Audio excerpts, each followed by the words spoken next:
pessoal, estamos aí para mais um vídeo. Estamos aqui com um Corsa Classic 2013. E o defeito desse carro aqui era ruído. O cliente estava escutando um barulho que estava incomodando muito ele. Então ele trouxe o carro aqui para a gente e a gente identificou que o defeito era a bomba d'água, né?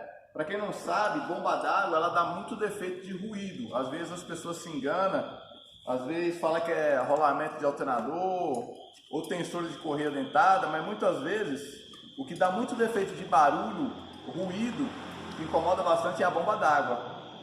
Aqui está a bomba d'água desse carro, ela já foi trocada, tá?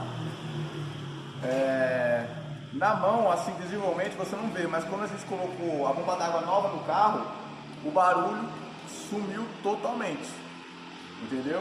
Então fica aí mais uma dica, tá, da mecânica 4 rodas. Você escutou um barulho, um ruído, dê muita atenção na bomba d'água, porque pode ser outras coisas também, mas não esqueça de dar atenção nessa pecinha aqui, ó.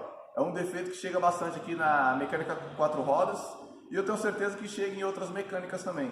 Então fica aí a dica, não só para os clientes, mas também para outros mecânicos que estão iniciando agora, que esse também é um objetivo do canal, é inspirar outros mecânicos a ficarem cada vez mais profissionais no trabalho, fazendo um trabalho de qualidade para o seu cliente.